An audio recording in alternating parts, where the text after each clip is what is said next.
Telangana state حج committee کے زیر اہتمام منتخب عازمین حج کا پہلا تربیتی اجتماع منعقد کیا گیا۔ ہزاروں عازمین نے اجتماع میں شرکت کی۔ حج 2025 کے منتخب عازمین کا پہلا تربیتی اجتماع اتوار کو high tech garden function hall واقع اولڈ ملک پیٹ میں منعقد کیا گیا۔ مولانا سید شاہ غلام افضل بیابانی المعروف خسرو پاشا صدر نشین تلنگانہ اسٹیٹ حج کمیٹی نے پہلے تربیتی اجتماع کا افتتاح انجام دیا۔ تفسیر اقبال IPS اسپیشل سیکرٹری محکمہ اقلیتی بہبود و دیگر نے تربیتی اجتماع کو مخاطب کیا۔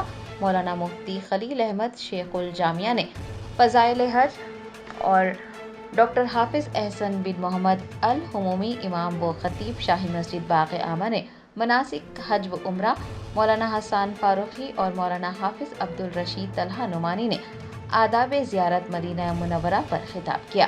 تربیتی اجتماع میں ہزاروں عازمین نے شرکت کی۔ صدر نشین تلنگانہ اسٹیٹ حج کمیٹی نے میڈیا سے بات کرتے ہوئے کہا کہ ریاستی حج کمیٹی عازمین کے لیے بہتر سے بہتر انتظامات کرنے کی کوشش کرے گی۔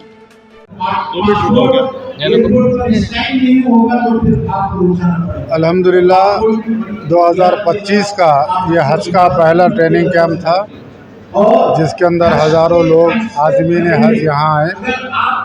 ان کو تربیتی کلاسز کا آغاز ہوا۔ وہاں کے مناسک کے حج اور دیگر انتظامات کے تعلق سے تفصیل سے سمجھایا گیا۔ تلنگانہ اسٹیٹ حج کمیٹی ان عازمین کے لیے بہتر سے بہتر انتظام کرنے کی کوشش کرے گی۔ گئے سال گرمی کی وجہ سے اور وہاں کے بلڈنگوں کی وجہ سے، ٹرائلز کی وجہ سے جو تکالیف ہوئے ہیں، اس کو ختم کرنے کی پوری کوشش کرے گی۔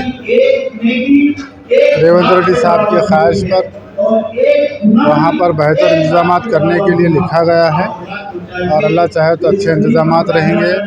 عازمین حج کو کسی قسم کی کوئی تکلیف ہونے نہیں دیں گے۔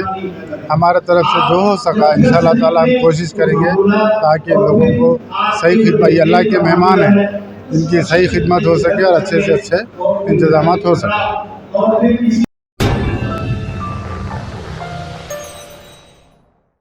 جرمنٹن super specialty hospital national award winner doctor Mir Jawad Zar Khan, German trained senior orthopaedic surgeon and director, ماہر ڈاکٹرز ڈاکٹر واصف اعظم اور doctor Bharavi Chanduri, senior cardiologist اور دیگر ڈاکٹرز نمایاں خدمات انجام دے رہے ہیں۔ Robotic surgery, advance cath lab, MRI، operation theatre, ICU، 2D ultra sound جیسی سہولیات سے آراستہ کارپوریٹ لیول ہاسپٹل، واجبی فیس میں ہر مرض سے شفا یابی کے لیے جرمنٹن سپر اسپیشلٹی ہاسپٹل، عطا پور۔